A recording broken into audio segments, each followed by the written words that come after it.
Hello and welcome to Secure Insights, a podcast from Axis Communications where we explore real-world insights from subject matter experts to learn how technology is shaping a smarter, safer world. My name is Alex Walthers. I'm the team lead for our technology partner program here at Axis. I'm joined by two amazing guests who we'll introduce in just a minute here. But before I do, I want to remind everyone that this podcast can be found wherever you want to find your podcast, wherever system you like to use. But also, these will be posted regularly on YouTube. So if you're watching here on YouTube, hit the little bell button. You'll make sure you get notified the next time an episode drops. Now with that stuff out of the way, let's dig into the good stuff with you guys here today. So first, immediately here on my left, Paul Baratta, Segment Development Manager for Healthcare here at Axis. Welcome to the show, Paul. Thank you. Thank you, Alex. And with us, of course, is Todd Miller, System Vice President of Security for SSM Health. Welcome, Todd. Thanks for having me, Alex. So maybe just as quick intros, Paul, if you want to just introduce yourself, how you got started at Axis, how long you've been here, and some of your background. Sure. So I've been with Axis for 10 years now. My background is I was actually a police officer for many years. I was the Director of Public Safety and the Chief of Police at Beth Israel Deaconess Medical Center in Boston, where I oversaw the armed police department and the security group. And then I came to the dark side, is what I like to say. And I've been on this side of the house for a while. What I love about what I do is my job is to be a thought leader for Axis and to help customers and partners build better solutions. We're joined today also by Todd Miller. Todd, you have extensive background, as I understand it, former law enforcement. Tell us a little bit more about your background and how you got kind of started in the industry. Yeah, thanks, Alex. Like Paul before me, I was former law enforcement, and at one point in time just really wanted ownership for more of a program, and really kind of shifting from that public mindset to a private mindset, and was drawn to healthcare, just protecting those that serve selflessly in that industry. And I was excited to build a program with an awesome team. And over the years, we've seen the security technology boom. We've really gotten to do a lot of great work with our manufacturer partners, our integrators, and really for us as a goal, reduce workplace violence in the healthcare industry. So that brings us here to talk today about being proactive and using security technology and some of the things that are being done to help keep our staff, patients, and visitors safe. Excellent. And something that's exciting is both of us have seen technology really change in our careers in healthcare. That I remember when I first got to my hospital, there were DVRs there, and I was like watching people change tapes. And then I brought in NVRs, and I thought I was being so, and then like you, I'm sure the same thing. And now now we're at VMS onto the cloud. Absolutely. So it's crazy Yeah. how things have changed. Yeah, we've seen this shift. I've been at Axis now for almost 15 years, so I've seen some of the shift as well in the industry itself. But maybe we can dig into campus security specifically around healthcare, and how have you seen the scope of campus security in the healthcare space change in the last couple of years, even dating back to some of the stuff when you first started, 10 years ago? Yeah, I think right now we're seeing a big shift in expectation. I think from our staff, from our clients, as patients, visitors, and it doesn't really matter what vertical you're in security, there's a difference in expectation of keeping you safe when you're in any building. So for healthcare, whereas before it was this kind of sacred space and you could wander freely in any ingress point, and make your way onto a floor, now that strategy has changed in how we're keeping that staff and patients and visitors safe to the point of there's visitor management, there's weapons detection, things that years ago, even when I first started in healthcare security, I was thinking, hey, that's probably something we need to implement. And the pushback was, we want to be a welcoming environment. We don't want people coming in and thinking it's unsafe because we have weapons detection, whereas now it's starting to be an expectation of, hey, where is the metal detector? Where is the visitor management? And just that shift in itself, especially with the workplace violence rates the way they are in healthcare, that expectation has changed, which is really driving a lot of our security technology changes and our environmental design changes. Yeah, and I think that you saw a lot of times in the past, they wanted this openness. And so there were areas like the emergency room areas that were open and that anybody could come out of a lobby and walk in the back of the emergency room. And so we've seen a real change because of things like workplace violence and other things that are happening in healthcare, which continues to be a problem, is how can we have a secured area but have it still be open and inviting? That's the biggest problem, I think, or issue that you have, is how do you balance open and inviting that somebody feels comfortable coming to the hospital, but then you also have a level of security that you're protecting everybody in the hospital. Yeah. And I think there's maybe some uniqueness here too, right? Obviously, with campus security within healthcare, there are some healthcare specific things, and I'm sure we'll unpack some of that. But securing a campus environment it scales beyond healthcare, and it covers a whole bunch of other segments as well. And it's the idea, I think you mentioned, the expectations of everyone. It's the visitors, the patients, the employees who are in these environments who are now dealing with this. So when you look at these really large open environment spaces, what are some of these unique challenges that are different from a singular enclosed building when you look at this open areas? Yeah, I always think of when these spaces were designed and that there was that welcoming feel, they were thinking multiple ingress points, and you're thinking a lot of surface parking lots that surround buildings to have, immediate ingress into a department itself. And just that layout, that environmental design built for that convenience, right? Because that's always our challenge, security versus convenience. Just that challenge in and of itself to start to go back and kind of fix the sins of the architectural past and figure out either one, redo the complete environmental design of a building, which could cost millions, or the other option now, which is getting better and better for us, especially as end users, is just the idea of how do you supplement that physical environmental design with security technology to still achieve that goal. So if you can't figure out a way to make sure that all those doors are secure and maybe even just how people are coming into your environment, and you're figuring out, well, maybe I have more camera feeds, maybe it's being monitored by an operations center. Do you have more of a roving patrol structure rather than fixed post? All those things are starting to become a little bit easier to navigate, but in the end, you're still having to achieve the goal of keeping your staff safe and really managing who's coming into your buildings and what's their intent. Make sure that they're there for the right reasons instead of a bad actor. Yeah. And these campuses, and I know that even in St. Louis, they're part of the city. And a lot of times you have city streets that are going through, your campus. You have retail in many of the buildings where people coming in for restaurants, for pharmacy, coffee shops. There's all types of like retail that's also there. And you have to figure out how that you protect your environment, but also you can't shut the street down. These are literally city streets that go through your campuses. And so you have people that use your campus to cut through to get to another part. On a rainy day, you'll have people that are just going through your campus because they don't want to get wet, and they're going building to building until they can get out on the other side.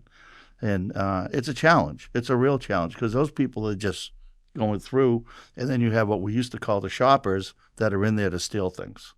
I think even just the idea of concentric circles of protection and how you are defining public, semi-public, private, and where those intersect is always your biggest challenge. And whereas before you could have some free-floating happening, again, now we're making sure that defined line of public versus private especially is well-defined using access control and being monitored. And you're like all the things that really come together for that security program to be effective still also lays with the people that work there, and the idea of being situationally aware and making sure people aren't piggybacking. Like all that has to work in concert to really make sure you have a safe campus when you have an expanded campus footprint, like higher education, like healthcare, even to some extent, when you have ballparks and things. Yeah, you have labs, expanding. you have all types of labs, you have animal facilities. There's a lot on a big campus. I mean, you brought up some of the challenges even there on legacy environments, systems and architectures that have built there and are part now of the city, right? It's not even just this is part of the hospital, this is part of the city, this is ingrained in the community. How do you bring technology, something that is new and fresh and maybe needs new cable runs, to a building that is historic or legacy that you can't make a lot of changes to? How do you balance that conversation? With a lot of patience to start, because you're bringing in these peripheral stakeholders, especially our regulatory bodies that are making sure you're doing the right thing. Your authorities having jurisdiction, so your your firemen and your police chiefs and others that will go through and make sure that you're drilling a hole in the wall that's a firewall, and are you regulatorily compliant? Are you compliant with life safety code? All the things that have to happen to a building to make sure a cable run can go through. That's a challenge. And I think that's where it kind of opens up into where are we going next with a lot of our security technology. Are there wireless solutions out there? Are you running things off Wi-Fi instead of a true cable run? There's more options now to get around some of those environmental challenges, I think. But there's a lot that is new and being proven, and there's a lot of old that is proven. And it's really up to that end user to say, hey, this is something that works in our environment and is reliable. Because as Paul knows, as another former healthcare leader at a hospital, you can't have a door fail. You can't have somebody trying to get access into a unit during a code blue or whatever the code is at the hospitals. So all these things also have to be reliable, no matter what they are. And that's where you start to, again, really look at what areas have highest risk, what areas really need that reliability for maybe a straight cable run, or again, it's proven technology that's wireless that you can implement without that risk being present.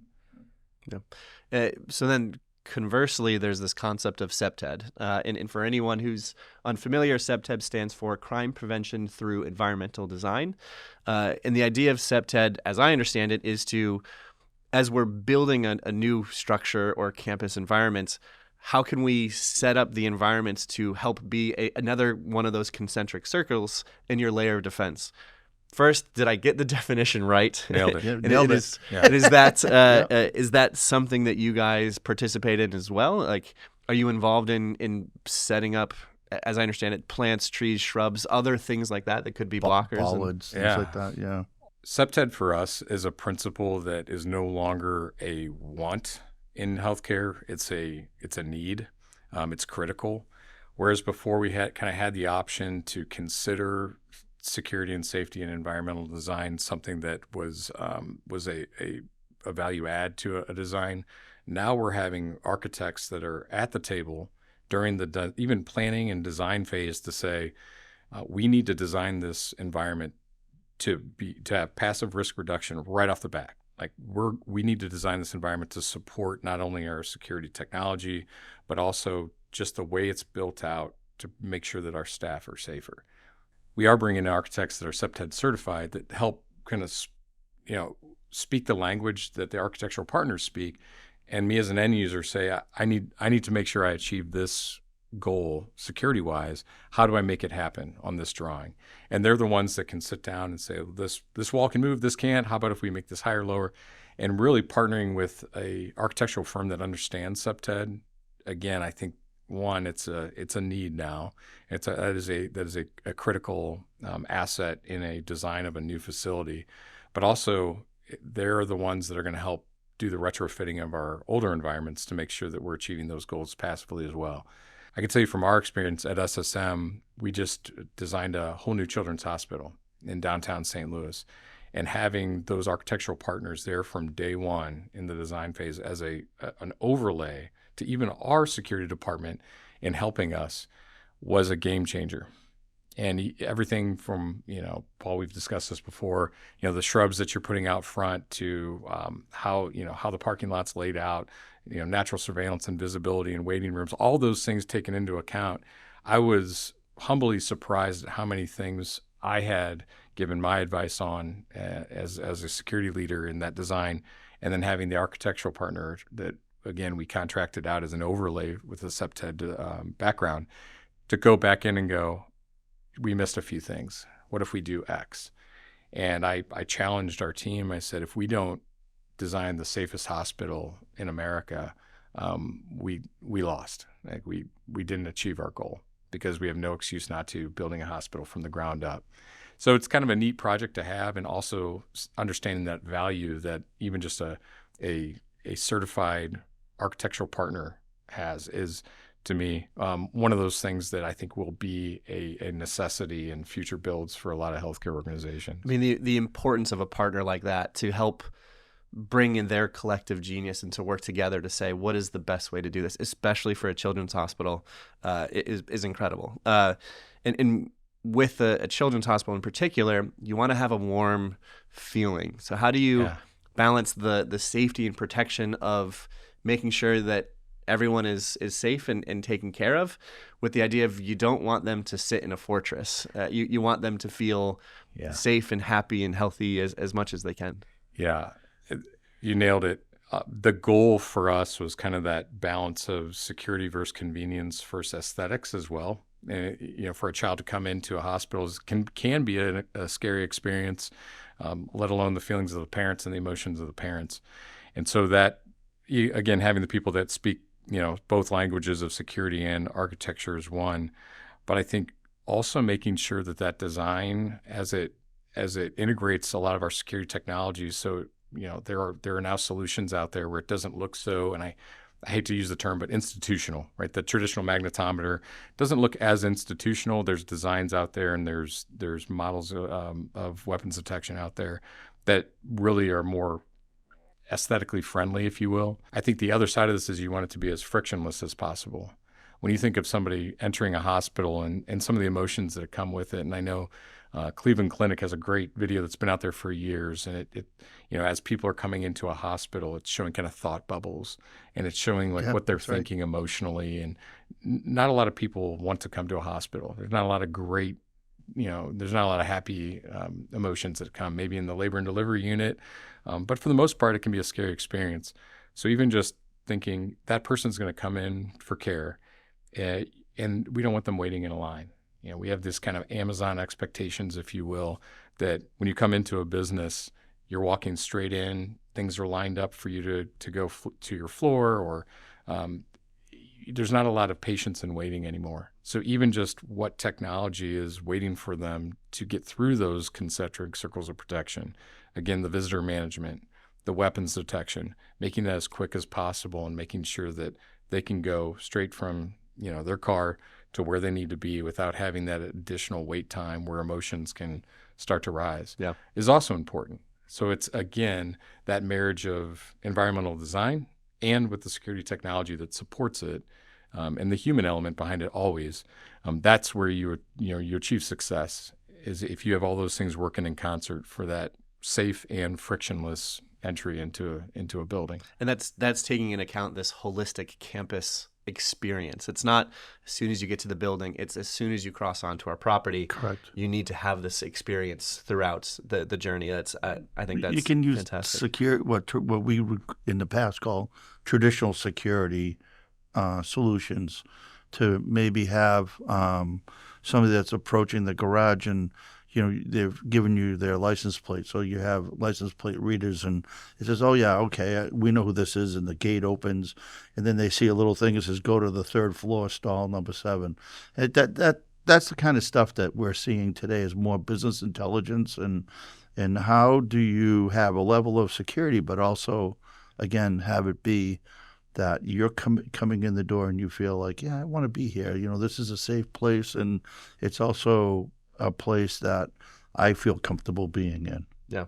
Well, so with this shift, Paul, with business intelligence, we're seeing this convergence of IT and OT coming together.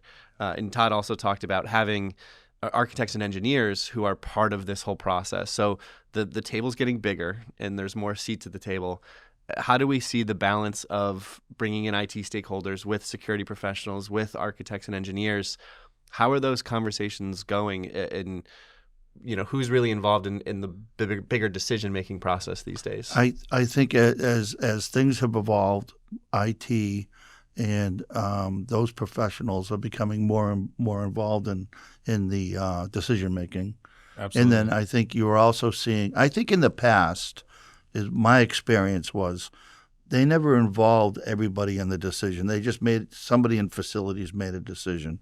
Now you're seeing it be more of a holistic thing where they're bringing in IT, they're bringing in security, they're bringing in the staff, they're bringing in the doctors, they're bringing in maybe even the patient's view, and they're designing around that, which is a big change because it used to be they would put in a building and then they would call security and they'd say, okay, yeah, we need you to put security in the building. And you'd be like, it's already built. And what are we doing, right? Yeah. And that's definitely changed. But I have seen a real shift, especially now with cloud is becoming part of it, and business intelligence using the metadata and using that efficiently, right, it's becoming more of an IT focused world that professional security directors and public safety directors and vice presidents and all that are in that world, they have to grow with the technology. And there's been a big change in the people that sit behind those desks today. Oh, yeah. Yeah. And even just the idea of, like you said, the other stakeholders that are showing up to the table as decision makers as well, when you're even just thinking about authoritative data and the idea that HR is driving a lot of what we do for access control. And, your access control badge is no longer just a badge anymore. Right. It can be point of sale. It can be, what you use to get scrubs out of a vending machine. And then, of course, the access control functions and so much more for your identity.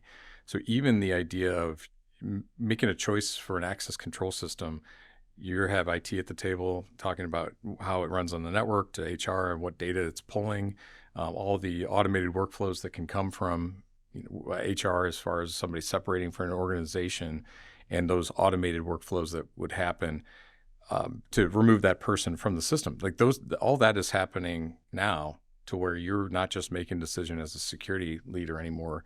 You're having to sit down and go, does it work for you? Does it work for you? Does it work for you? Oh, and like you said, by the way, clinical, does it work for you for these other applications? In the trust discussion, because I think this is in 2026, this is an incredibly important topic, especially in a healthcare space where you are responsible for so much data. It's not just necessarily the video data that we're seeing from the cameras, but you have patient data, you have HR, you're talking about using access control. How do you handle that trust conversation of making sure you're protecting the data and the environments and the people that are in the space? So not just the physical protection, but securing things on the IT side to make sure that data can be safe as well.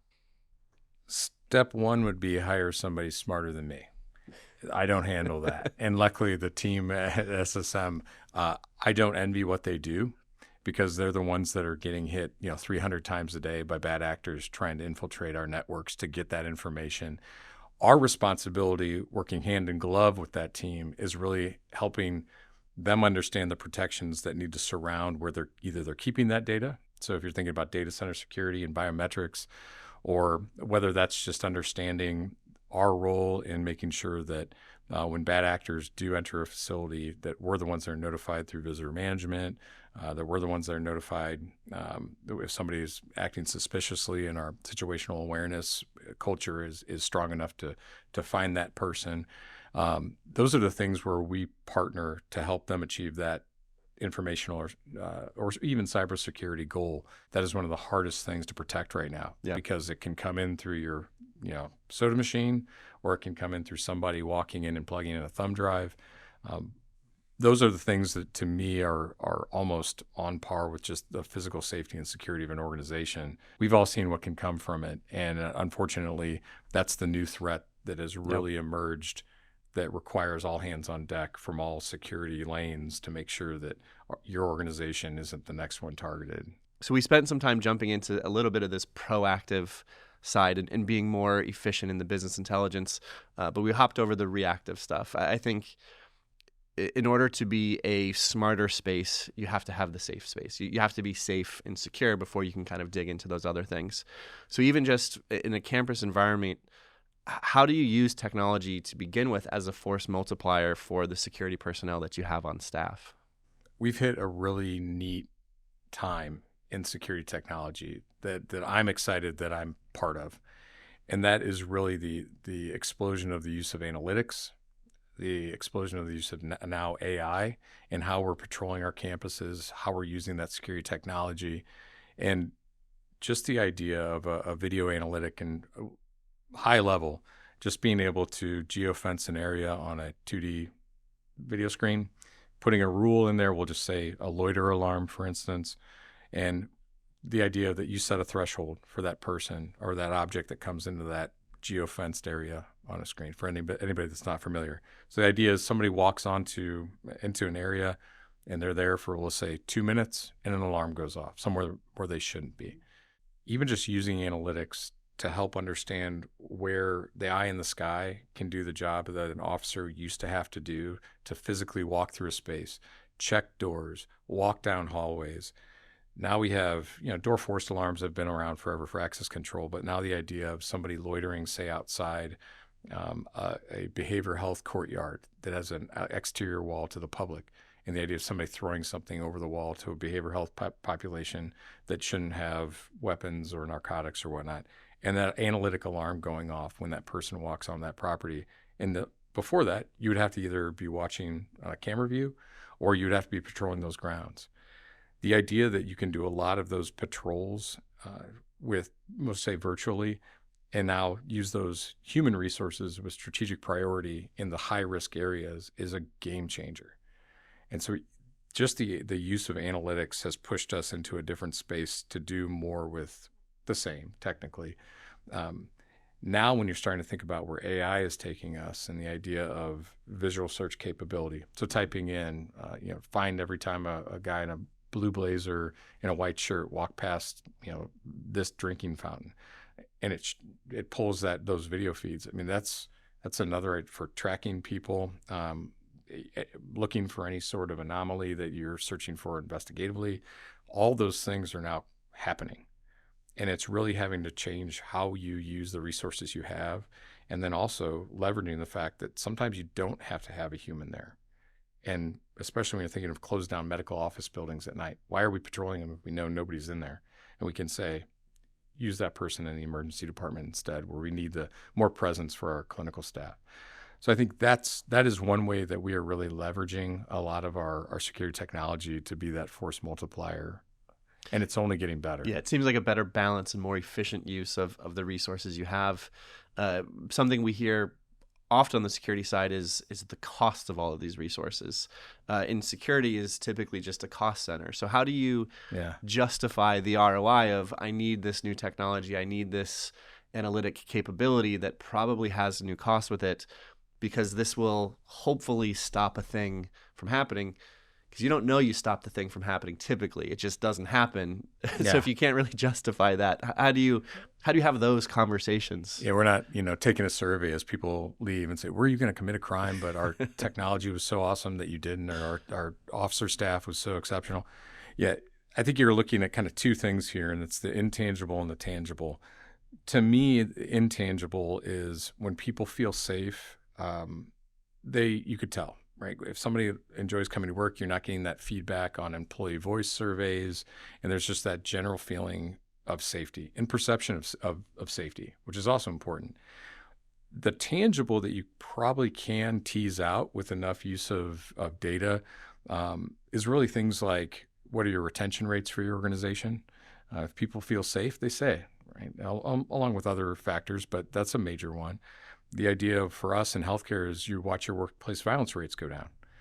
If you're starting to see that you're using technology to supplement patrolling areas where you don't need to anymore, and now those officers are in high risk areas, and you watch the workplace violence rates go down, or what we call the DART rate go down, OSHA claims, those are the things where you look at and you go, this is paying off. I think on the other side, when you're talking about ROI that's provable, you're starting to look at every case in and of itself. Was there security technology used, and can that be monetized? For example, let's just say somebody makes a claim that they slipped and fell. And if you didn't have a camera in the area, and happens all the time in healthcare, didn't have a camera in the area, it's a he said, she said, and that usually falls on the organization. And they pay them out. And you pay them out. Or lost property. The idea of, I didn't have X when I left. Well, we zoomed in, we could tell you had your wedding ring on when you left. Those are some of those smaller ones, but when you start to see how that can add up over time, and it's $1,000 here or $20,000 there, and you really start to look at that incrementally go up and up and up and up and up, and at the end of the year you said, we saved $250,000 by just disproving false claims or proving that something didn't happen that you were going to pay out through insurance or whatnot. That's where you really come back and you start to say, this is why we're doing what we're doing as far as bolstering our security technology platform and architecture. We're not just a revenue sucking department. There is some ROI at the back end of this. Yeah. And again, we've talked quite a bit about this kind of holistic approach. And so you're even talking about how some of these insurance claims and things like that probably involve legal teams. So it's not just technology. What else is needed in terms of process and procedure and kind of all of the paper stuff or standard operating procedures that go along with these things? What does that lift look like for you and your teams to kind of manage? It's always a hard first step is to get a solid policy in place. And luckily, those before me and my organization did a lot of the heavy lifting before that. Where I think we're starting to get into new territory is when we start talking about analytics and you're starting to talk about how some of these technologies are used. Now you're looking at things a little bit differently and have to take an old policy that was pretty cut and dried. These people can use these, can view the camera feeds. These people can download it. These people have to ask for it through an HR process to now, there's operational value for somebody to use some of the analytics and AI features of video management. It's not just a security tool anymore. So now you're starting to think about things a little bit differently and saying this comes with X, Y, and Z on top of just the traditional kind of CCTV view, and really discerning what should be viewed by certain groups. So it's become more complicated, and you're starting to see that a lot more work going into who can have access to what and why, and that access use disclosure of that information, whether it's media or otherwise, and where is that going, who's holding it. It's complicated, and it's really, again, being driven by security technology, and then the added stakeholders that are now using that technology. Body-worn cameras for a nurse, I wouldn't have thought of that 10 years ago. I'm like, why would a nurse need a body-worn camera? And now that's something that is of great value. And you're seeing that implemented in more and more healthcare systems.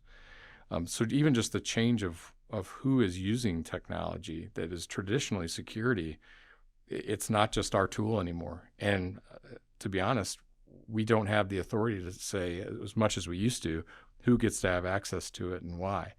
So now, again, we're going back to whether it's crime prevention through environmental design and technology or operational use of our technology.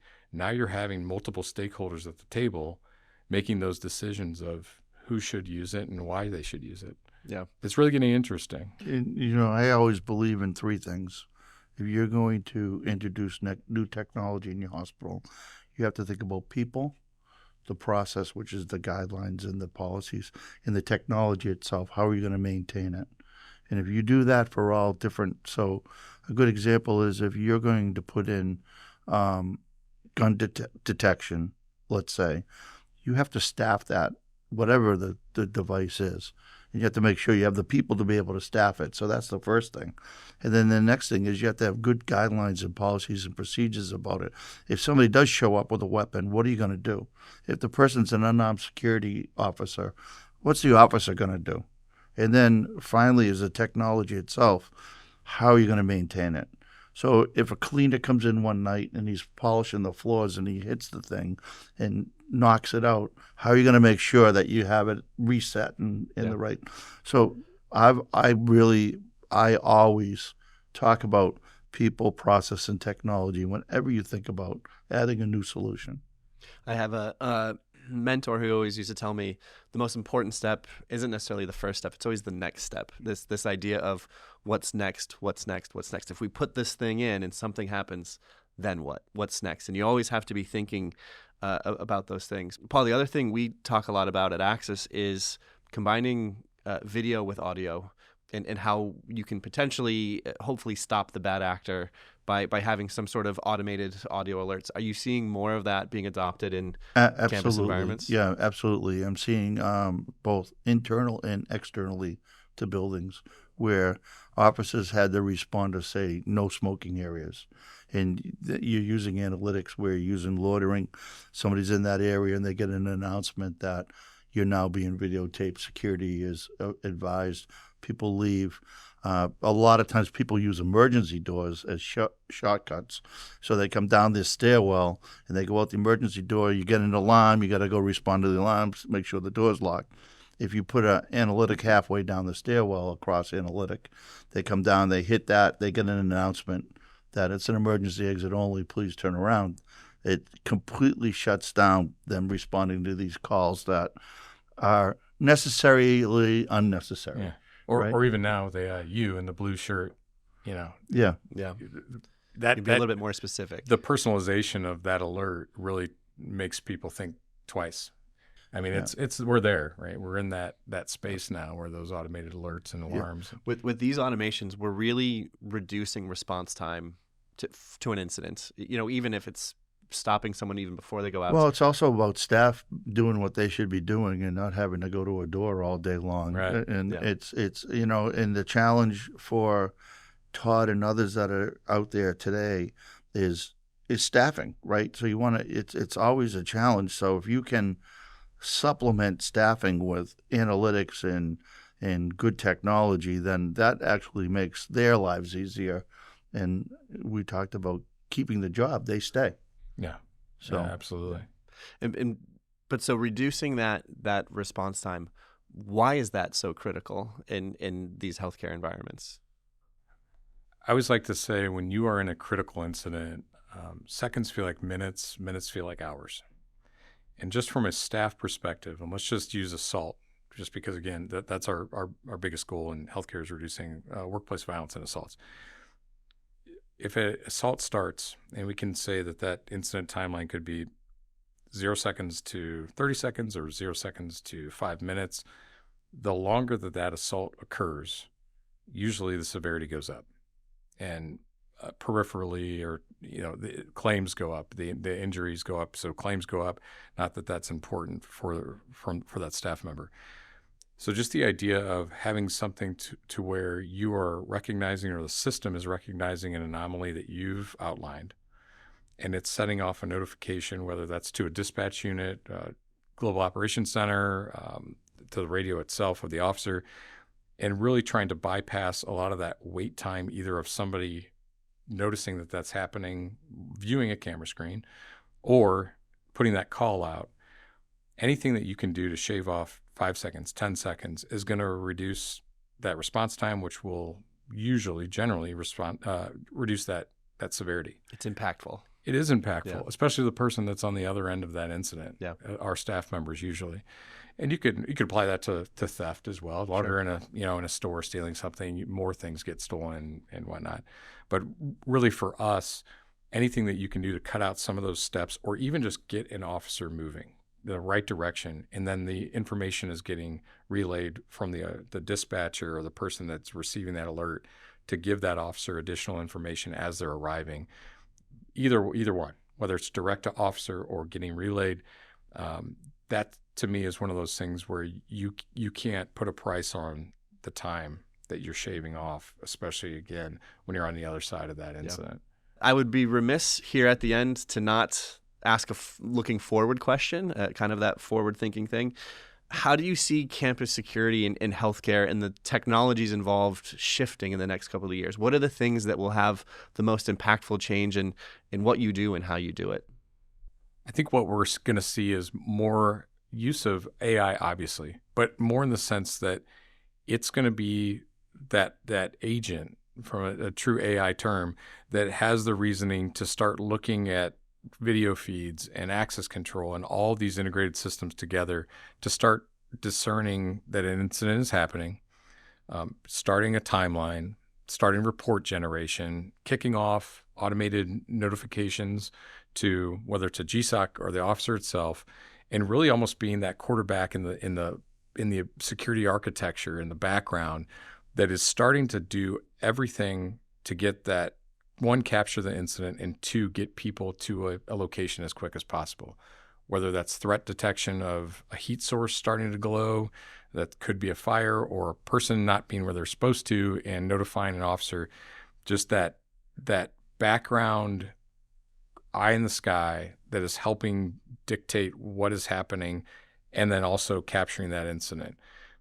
It's there. I mean, we're there. I just have not had that experience with it yet, but I know it's out there.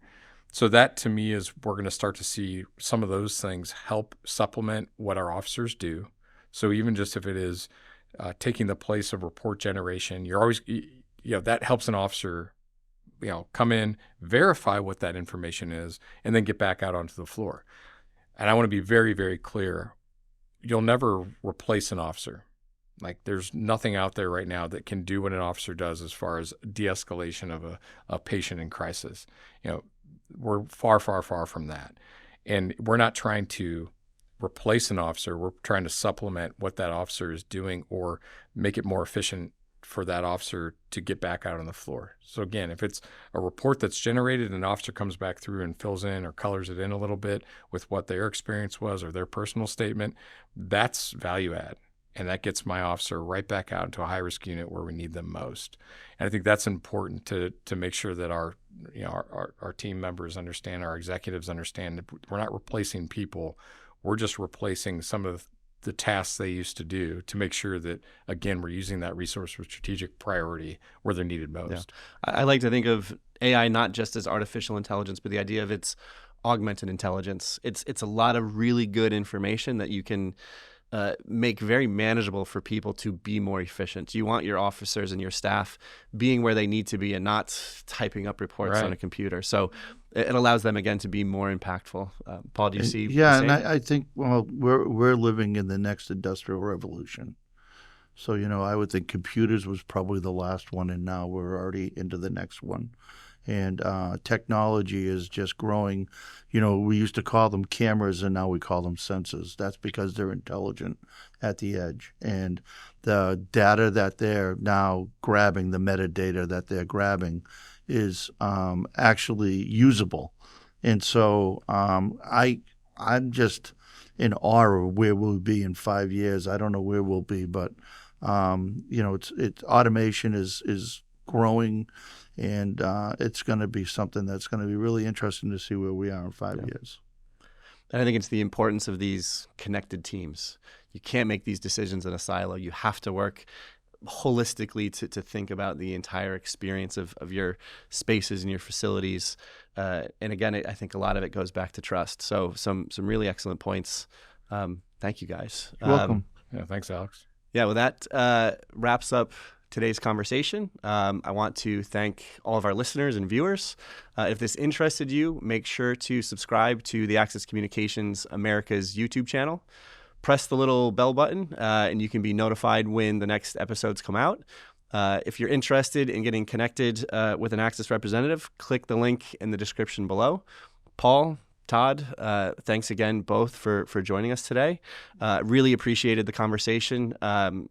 Hopefully, I'd love to have you back again in the future. There's more things I want to ask. And remember, to our audience, a smarter, safer world doesn't build itself. It takes ideas, partnerships, and the courage to keep innovating. Thanks for joining our conversation today. This has been Secure Insights.